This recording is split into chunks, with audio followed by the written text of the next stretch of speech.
இந்த நாட்டை உலக வல்லரசாக ஆக்க 2047 இந்த நாடு வளர்ச்சி அடைந்த நாடாக இருக்கும் என்ற அந்த கங்கணம் கட்டிக்கொண்டு வேலை செய்து கொண்டிருக்கின்ற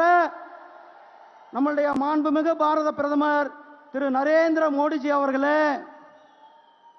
இந்த நிகழ்ச்சியில் கலந்து கொண்டிருக்கின்ற தமிழகத்தினுடைய ஆளுநர் மரியாதைக்குரிய திரு RN ரவிஜி அவர்களே, இந்த நிகழ்ச்சியில் கலந்து கொண்டிருக்கின்ற மாண்புமிகு தமிழகத்தினுடைய முதலமைச்சர் திரு MK ஸ்டாலின் அவர்களே, இந்த விழாவை ஏற்பாடு செய்து இந்த அருமையான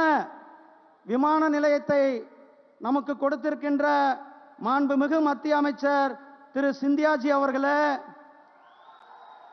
இந்த நிகழ்ச்சியில் கலந்து கொண்டிருக்கின்ற தமிழகத்தினுடைய அமைச்சர்களே, இந்த பாராளுமன்றத்தினுடைய பாராளுமன்ற உறுப்பினர்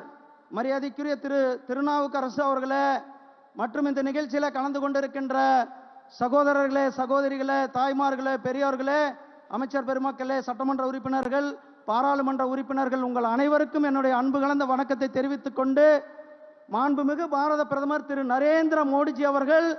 தமிழகத்திற்கு வரும்பொழுது ஒவ்வொரு முறையும் பல்லாயிரக்கணக்கான கோடி திட்டங்களை நமக்கு கொடுத்து கொண்டிருக்கிறார்கள்.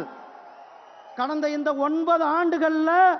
கிட்டத்தட்ட 10.70 அதாவது 11 லட்சம் கோடி ரூபாய் தமிழகத்திற்கு திட்டங்களை கொடுத்து இன்றைக்கு 10,000 கோடி ரூபாய் திட்டத்தை கொடுக்க நம்ம இடத்துல வந்திருக்கிறார்கள். ஒரே ஆண்டில் தமிழகத்திற்கு 11 மருத்துவக் கல்லூரிகளை கொடுத்த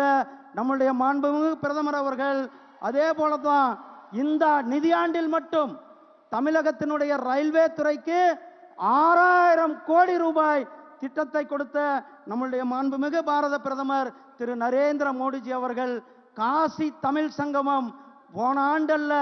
இந்த ஆண்டும் காசியில